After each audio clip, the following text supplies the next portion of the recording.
आनंद एक कॉलेज में छात्र था। उसने एक डीलर के शोरूम में एक सुंदर स्पोर्ट्स कार देखी थी और वो लंबे समय से अपने लिए एक ऐसी ही कार चाहता था।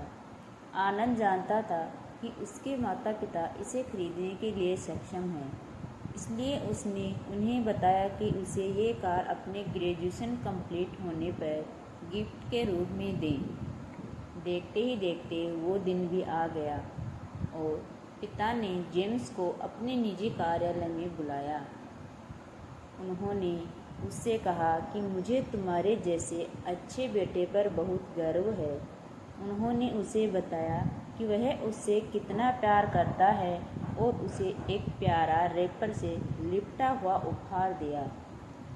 आनंद ने उस छोटे से गिफ्ट के डब्बे को देख निराशा महसूस करने लगा, लेकिन वह जानने के लिए उत्सुक था कि ऐसा क्या था उस बॉक्स में।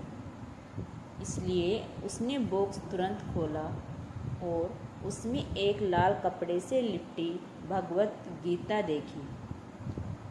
आप इतने अमीर हैं और आप मुझे केवल एक गीता दे रहे हैं।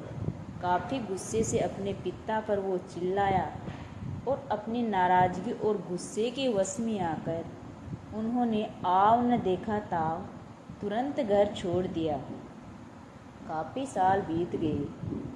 आनंद अब एक सफल व्यवसायी बन गया था और वह अपने जीवन में खुश था। उसकी शादी हो चुकी थी और उसके 2 बच्चे थे।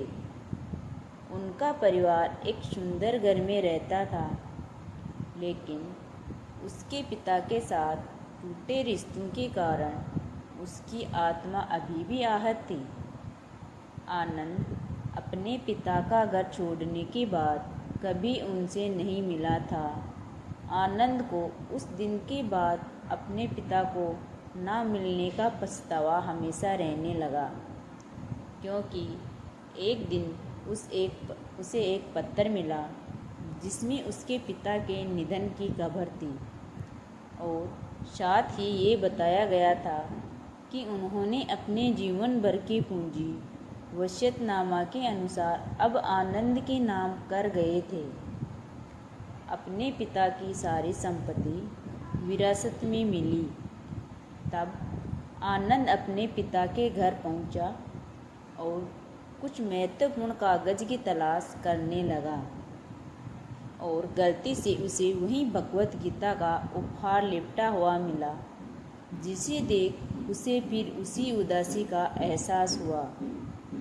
उस गीता को उसने अच्छे से देखा तो उस पर अपने पिता की हैंड राइटिंग में कुछ लिखा पाया। उस पर लिखा था, मैं खुद को बेचकर भी हर सपना पूरा करूँगा तेरा, बस तू सपने जरा बड़े देखना। ये बोल रहा बाप नहीं, जिंदगी का सबसे पहला दोस्त तेरा। ये कविता पढ़ी ही थी कि अचानक उस किताब से एक चाबी गिरी, जिसके ऊपर लगे टैग पर उसके ग्रेजुएट होने की तारीख के साथ कॉन्ग्रेचुलेसन और आई लव यू लिखा हुआ था। आनंद के सर के ऊपर से उसके पिता का साया तो पहले ही उड़ चुका था और आज उसकी ज़िंदगी की सबसे बड़ी गलती के बारे में जानकर उसके पैरों के नीचे से ज़मीन भी खिसक गई। इस दिन आनंद की आंखें और रूह दोनों पछतावे के आंसू से रोई। Thank you.